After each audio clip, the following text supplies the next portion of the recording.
going to say it's always good to see familiar faces as well as new faces. So welcome to the new faces and welcome back to our friends and members. I'm going to literally just kick off because we've got quite a full program for you this morning, and apologies for the slightly late start due to some IT issues, but everybody is here and we're up and running. So that is fantastic. So here we go. Welcome to the Impact Women's Network. If you don't know who we are, we're a group of professional women across all sectors: academia, startup, corporate, professional, NGOs, charities, really united in our commitment and drive towards sustainability and inclusion. It really is recognizing the role of women in bringing those transformations to all of our life systems towards a more inclusive and sustainable one, and raising the impact and the public visibility of the work that women are already doing.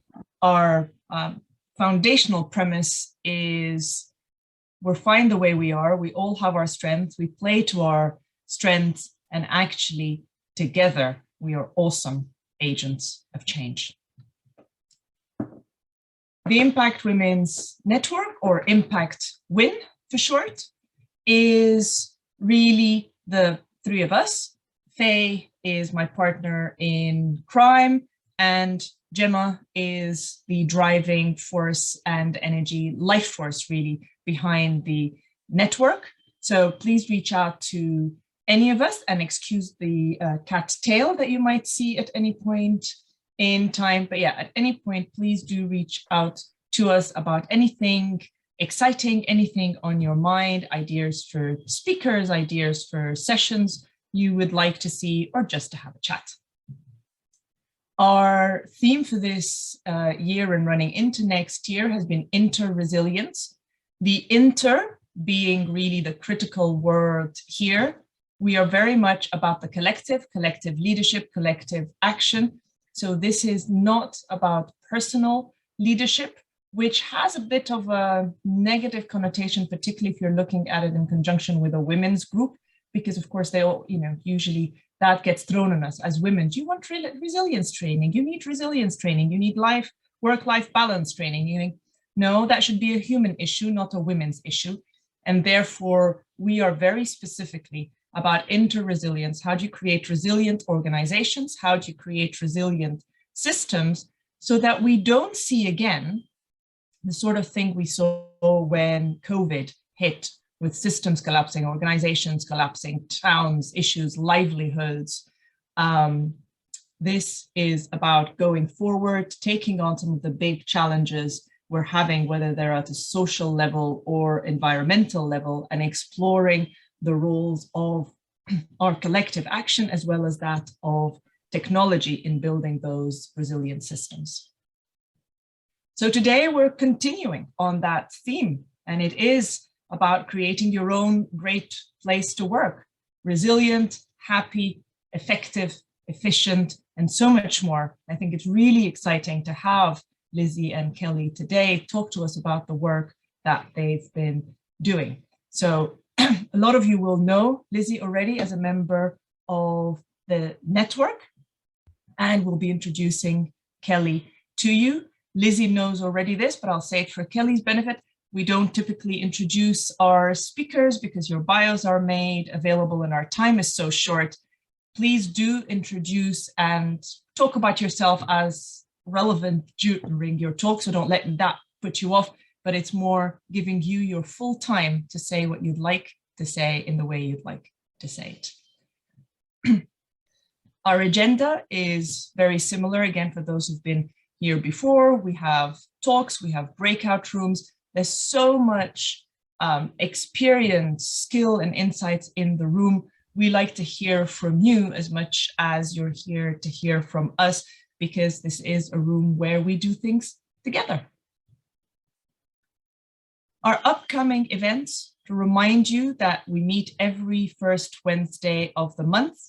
We don't meet in January, and we typically don't meet in August either, but otherwise, first Wednesday of every month, we're here. Our sessions are bookable on Eventbrite. You can also see the future sessions on Eventbrite if you want to book ahead. Descriptions that we already have are on there. Otherwise, the descriptions appear as and when we get them from speakers and so on. So Eventbrite, page market would be a really good thing, and put the Impact Women's Network in your diaries ahead of time. We're always on the first Wednesday. We've started talking about potentially something in person, but with the current developments, I can't give you any answers on that, but whether we're in person or whether we're virtual, we're always 9:30 to 10:30 is the main session on a Wednesday morning, followed by half an hour of informal networking. And with that, and no more further ado, I shall hand over to Kelly. I believe, Kelly, you're starting, correct? Yes. Okay. Thank you very much. It's really fascinating to hear about the network. So morning, everybody. Really nice to meet you. I'm Kelly. I'm based in Cambridge. I'm a business psychologist. I do work with businesses all over the UK. Lizzie and I have been doing some research recently looking at great workplaces, particularly in Cambridge. Just want to say thank you if you've been involved. I know there's a few faces and names that we recognise from the research. So thank you for contributing to it. And we're really, really pleased to be able to spend some time with you all today, just sharing some of the findings from that research and what it means for us. Just as individuals navigating our way around wherever it is that we're physically based at the moment. Lizzie, did you just want to introduce yourself before I go any further? Yeah, sure. Hi, everyone. My name's Lizzie Bradbury, and I work for Coel, a design and fit out company. I've worked with Kelly before, and this has been great fortune to have the opportunity to work with her again. Primarily, we did research on wellbeing in the workplace, actually ahead of the time, about 7 or 8 years ago now, Kelly. Yeah. So with the new development in the way we're working and everyone evolving their working styles, it seemed a natural marriage to work with Kelly once more and study it and really investigate the way people are enjoying working and what they hope for in the future. Brilliant, Lizzie, thank you. Just keen to know what everybody's setup is at the moment, where everybody is. We can see a few backgrounds that suggest people in various different locations, but just wondered if you could just pop in the chats, just to sort of introduce yourselves to each other. Maybe not everybody knows each other already, but just say where you are and how happy you are to be in whatever setup you've got at the moment. So if you're fully back in the workplace and it's brilliant, lovely. If you've always been remote, great. So just want to share just so that we can see where everybody's based as well, please. That'd be lovely. So Lizzie, you're in the office at the moment, aren't you, today? I am. I apologise because it's not the nicest area of the office. Some of the photos you're going to see are very alluring and beautiful, but I've gone to the quietest corner. So I think everyone knows what that's like when they just want a secluded area to concentrate. And Kelly's area is always nice with a lovely plant and a green painting in the background. in a Victorian terrace somewhere in the middle of Cambridge. I'm based full-time from home. Oh, morning, everybody. Oh, that's lovely. Thank you. A bit of hybrid, bit of home-based. Wonderful. Thank you. Really looking forward to chatting a bit more. So what Lizzie and I thought we'd do is just to start the session just by sharing some thoughts. So some of our research and just some thoughts about some of the great spaces that there are in Cambridge, and perhaps so that we can just steal a few ideas if we're based at home, but also just some ideas about how to navigate our way around whatever setup it is that we have. So we'll, depending on the numbers of us, there's probably enough for 2 breakout groups this morning. So we'll give you a chance just to spend some time together in a smaller group talking about your own sort of personal experience. But to help that conversation be informed, we thought we'd just pop a few thoughts out on the table, just to start with, that virtual table, just in terms of some of the research that we've done. So I'll start for a few minutes, and then Lizzie will share some thoughts as well. And then you'll get a chance to have a conversation about what your experience and what's important for you coming out of what we've shared. So if I just share some slides, creating your own great place to work. Yeah, so let me just move that on a slide. Lovely, that's working. So research that Lizzie and I have been doing, and we're just about to publish the report for this. So if you are interested in seeing the full report, there's loads of information. If you're interested in seeing that, do pop over either your email address or let Shima or Gemma know that you'd like a copy of the report. Either way, whatever works for you, and we'll make sure that that report finds its way to you. We had over 1,000 people involved in our research, which was really, really fabulous, that so many people involved. And given all different sizes of organisations, it did mean about 300 different businesses were involved in the research around Cambridge. We interviewed 30 different people. We've got 3 or 4 case studies as well. So it's been sort of covering quite a lot of different areas from all different corners of Cambridge. We've had people from all sorts of businesses involved, which has been great. So we thought we'd just share some of those key findings. And we think we've pulled out five threads that appear in the report and in a lot more detail, but we thought we'd just pull out 5 threads for you, just to perhaps nudge some conversation in terms of your personal experiences. So we'll share that. So that's the format for us. So just in terms of what we've found to start with, we've decided, because it's the Women's Network, just to pull out the data for all of the female respondents, but we will compare that to male respondents as well briefly, but just wanted to pull out what the key themes seem to have been for women over the last 18 months, and what that might mean for the impact that it's had on our place to work. So broadly, what people have said in our research, and we asked them what's been better over the pandemic, what's been worse over the pandemic, and what people want to see over the next few months in terms of their workplace setup moving forward. So that was broadly the nature of the research. So what we've seen for women being better over the last 20 months now, gosh, it's getting longer and longer, isn't it, since we've been in the pandemic. So generally people have been more positive about things like having time for life, for family, for hobbies, being able to adapt to change. This has been really interesting. More time available to do our work, working more productively. A lot of women have found that they've had a better relationship with their manager, and feeling more connected to close family and friends. So there's a lot there about how we're connecting with our work and our attitudes towards work itself, but also our attitudes towards the workplace and how we're spending our time over a 24-hour or even a weekly period. So our balance of energy and time that we have has changed a lot for many of us. What's not been so good from the research is that people have felt less connected to their wider social network, the people that you might bump into. That's happening less often, those water cooler conversations if it's in the office, but actually there's something also personal here about the people that we just bump into in various different aspects of our lives.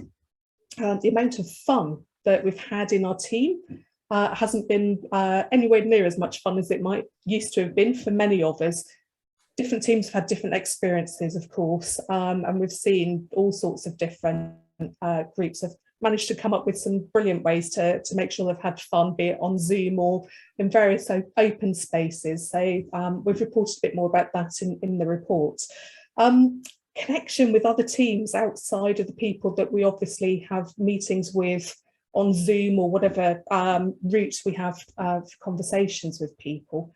There's a bit there about maintaining that healthy work-life balance when we're working early, finishing late, and perhaps having breaks in the middle of the day, just trying to balance our time and energy. And also that connection. Again, it looks weird on this slide, but for some of us, we feel less connected with close family and friends. Some of us have felt a lot more connected with families and friends. So that actually isn't a typo on that slide there. There's been a real mixed experience. I think this is a key theme that's come out of our research, is that there has been quite different experiences for different people. So we've tried to unpack that a little bit more. But even just in a female part of the workforce, that's been a really, really mixed experience. So I think that's a reality if we're working in teams or if we're managing people, to have such different experiences across the different groups of people. We just pulled out a few things in terms of what's been really different for female workers relative to male workers. So for women, in our research, more women have said that their relationship with their managers improved compared to their male colleagues. I'm not going to interpret that. I'm just going to leave that out there, something interesting in that. And again, we've all had different experiences there. Mental well-being has generally been better for women than it has for men, and the sense of belonging within the team. So I'm not sure how you're interpreting that on where you're sat. We've all got different stories perhaps around these different sort of topics, but that's what's coming out of the research. So there's some things that have been much better for female workers than male workers. What's been more difficult for female workers is getting that balance between the time that you've got for life, hobbies and exercise. It's a little bit worse than it is for men.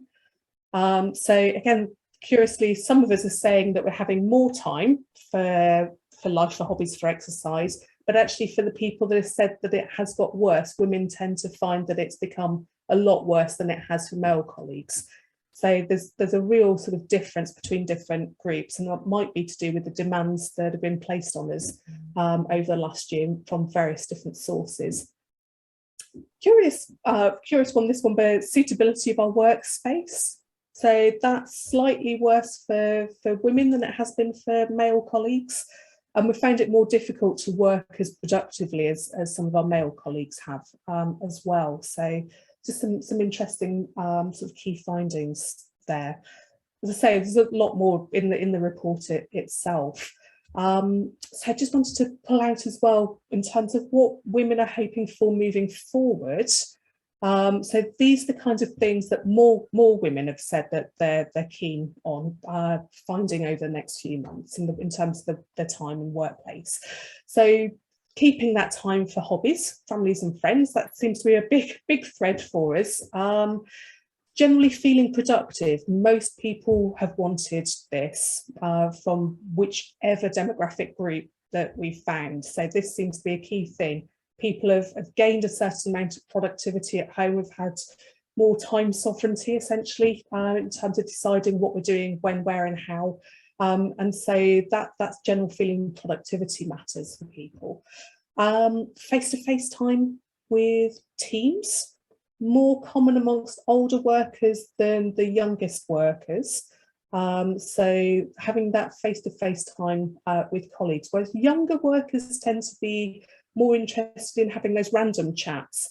So this is connecting with colleagues beyond the team. I think some of this might be about the networking and connections that people want to make, the kind of investment in their careers that they're wanting to make as younger workers. Whereas perhaps some older workers are having to balance different demands on their time in different ways, but there's definitely a split between different age groups on that. So just some interesting things there. And then feeling that my efforts and my visibility are clear to the organisation. So that's just about wanting to be seen, to be performing perhaps, and just to be connected and have some kind of meaningful sense of being present. So there's a certain amount that we might have lost over the last year. So that's probably why that's coming out quite strongly. Again, there's some gender differences just in terms of what we're hoping for. So women are more likely to be seeking new hybrid skills. So how to navigate this when we're a bit at work, a bit at home, what that actually means in terms of communicating in different ways, connecting in different ways, perhaps how we're negotiating what it is that we're expected to do. Want opportunity to be outdoors, agreeing flexible contracts, finding a job that better fits our circumstances. That's an interesting one. So women are more likely than men to be sort of reflecting on whether their current work setup is actually meeting their needs and starting to look at what alternatives there are in the market, either in terms of employers or different nature of work that they might want to do. So slightly more women than men are interested in that at the moment. Whereas men are much more likely to be interested in kind of reconnecting as a team and getting back on with working in a different way, feeling in the loop in the organisation if they've been working remotely, wanting to be more connected in terms of internal comms and knowing what's going on. And interestingly, wanting to work in an aesthetically nice environment. So that's something that's more common on the male agenda than it is on the female agenda. That said, all sorts of people have said, yes, they'd love any of these things. All sorts of people have said, no, that's not top of my list. So we've all got quite different experiences and hopes moving forward. So just wanted to share just finally the 5 threads that I felt that we wanted to pull out of the research overall. So there's something here about staying connected with people. There's something here about choosing what we do and where we're doing it. There's something about staying visible, but in a healthy, balanced way. There's something about meeting expectations. So our customers, our employers, the expectations of our broader team. There's something around that in terms of the results of the research. And then finally, the 5th area about investing our talents in the right places for us as well. So just 5 kind of broad areas, these are things you might want to take into your conversations. So just wanted to share those. So sorry, that's a real whistle-stop tour of quite a large study, but Lizzie's going to kindly put some practical meat on those bones and just share some examples of some lovely things that some businesses have been doing to react to these changing needs. So Lizzie, can I pass on to you? Yes, certainly. That's right, just get my slides up. Okay. Oh, can't. Oh, there we go. Right. So thank you everyone for coming today to listen about how to create your own great place to work. Now, as I said, I'm the marketing manager for Coel, and we are known for designing predominantly offices and laboratories, but actually we have a very diverse range of clients, which includes retail, hospitality, education, and many more. And I'm going to walk you through some of the steps we do when we're planning the design and fit out. Oh. Sorry. Why is the slide not moving? Here we go. So how do we create our own great place to work and get our teams back happily into the workplace? For those of you that are managerial or responsible for the office in general, this is the question at the foremost of your minds at the moment. Well, whoever our clients are, there are 4 different factors we always take into consideration. The first one predominantly has come to the fore over the last 2 years, however long it is since March last year with the pandemic. It has to be better than home, the workplace, especially now the workplace is no longer a destination of necessity, it's a destination of choice. You have to make it alluring, you have to make it perhaps giving it a bit more of a nod to the residential style that we've got used to. Second one is at the heart of what we do, incorporate well-being. There's so much evidence of how much more productive workers are if they have well-being in their workplace. Things like sitting near windows makes you more productive in the work and you sleep better at night, and so many other things like that, which is scientifically proven and just goes to show to the staff that you care, that employees are valued and nurtured. Workplaces have to be fluid, agile and hybrid these days. You have to think about all the different tasks that go on and create it according to all the different needs of the different employees. There is no one size fits all. What works for one company may not work for another, and the same for different employees. What may work for one employee doesn't work for another. So we have to think of that within the space. And fourthly, but probably most importantly, it's all about the space. How are you going to use that? Do you need social areas? Do you need secluded areas?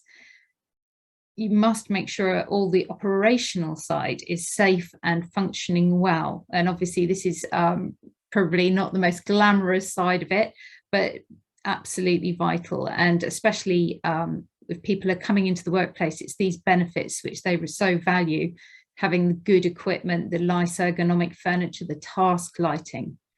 So let's have a look at what some of these examples may look like. I picked out two different case studies, a little bit different, but they definitely incorporate the different factors that I've mentioned. The first one is one I imagine a lot of you will be familiar with. It's Bidwell's head office in Trumpington.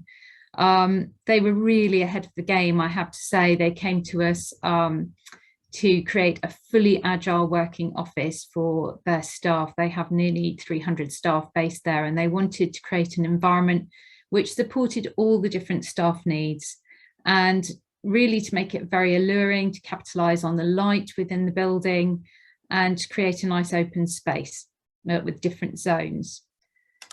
Let's have a look further.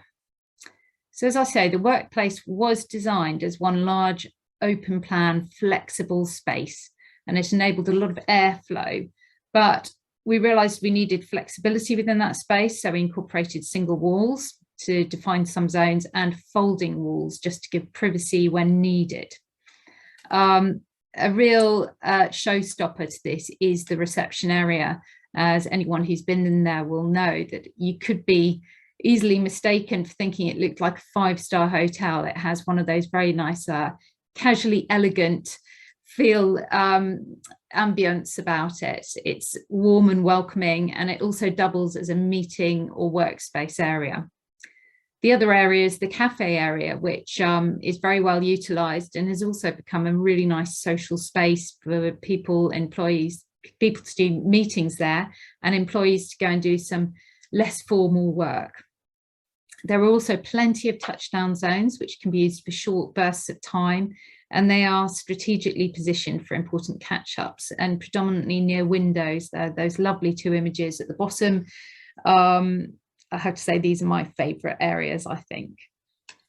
Right. Oop. Sorry, my slide doesn't seem to be moving. There we go. No, there we go. Okay, the next case study is Archant. Now, this was a really interesting client because they wanted to consolidate 3 floors into one. They're a very large publishing company based in Norwich. It was an incredibly challenging job because it was taken on during the second lockdown, and we're very proud to have finished it on time and within budget. Again, very innovative company. Let's have a look to see what the inside looks like. So again, space planning was key, and eye-catching furniture thoughtfully choreographed to help define the zones. So if you can see number 2, this a nifty little device which you'll be seeing more of, the acoustic paneling, which is absolutely fantastic in open plan areas. And they seem to be getting very clever with it. I like to call these sound clouds, as they sort of absorb all the surrounding sound for meeting areas, but they now do acoustic lighting as well, which provides lighting, but at the same time will absorb the sound. A natural colour palette was adopted, and it depicted sort of soft greys and greens and blues, But a really clever thing you can do to just sort of add a bit of energy and a bit of zest to the room is to add a pop of illuminating colour, whether that's yellow or lime green or orange. And that's gone down really well with Argent. Now, something we're seeing a huge surge of popularity on, especially since the pandemic, is the sophisticated tea break area that's really making a comeuppance at the moment. I think as teams start to come back, employers are really wanting to encourage the sort of collaboration between teams, but to do it in a less formal sense. And the kitchen provides such a lovely relaxed area to do this. You know, often employers will offer fruit bowls or other kind of snacks, and it really goes a long way to showing that they care about their staff and they are valued, and to form bonds within the team as well. Task lighting, also very important wherever you're working, whether it's home or in the office, to get good lighting, which helps support your different working needs, is really vital and so good in helping your productivity levels.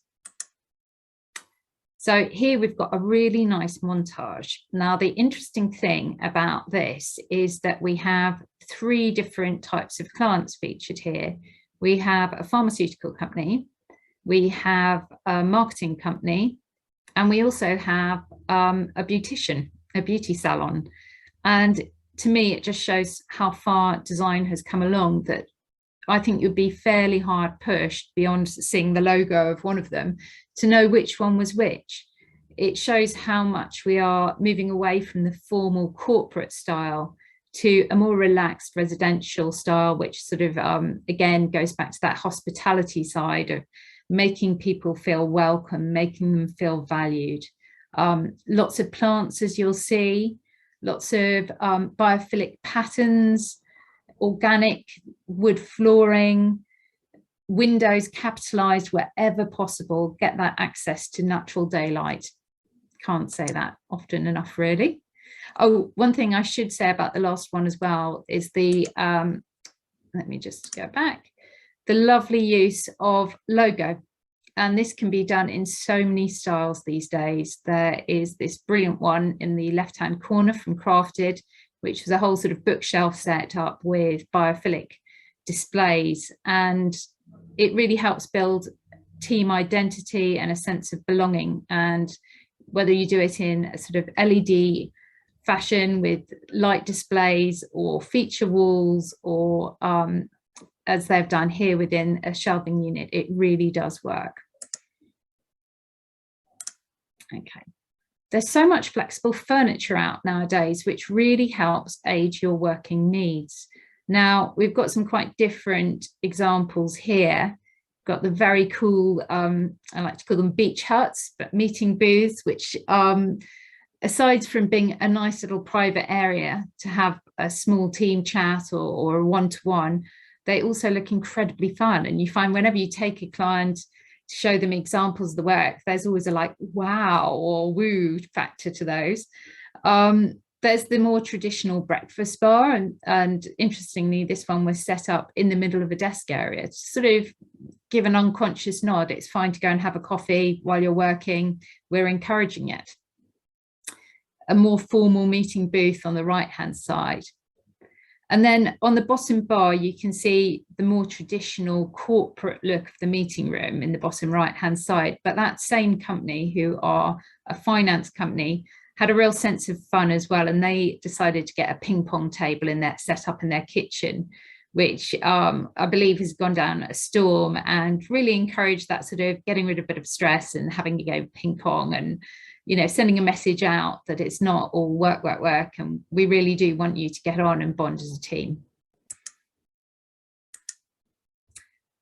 Here is a lovely example of great wall art. It's taken from the Unity campus in Sawston, and this is a brilliant way to get identity and belonging embedded within your work environment.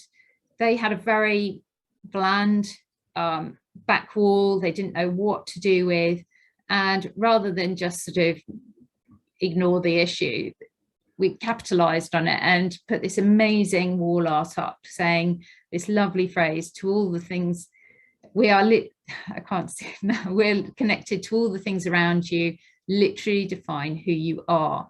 And that lovely bold yellow really lightens up that area as well.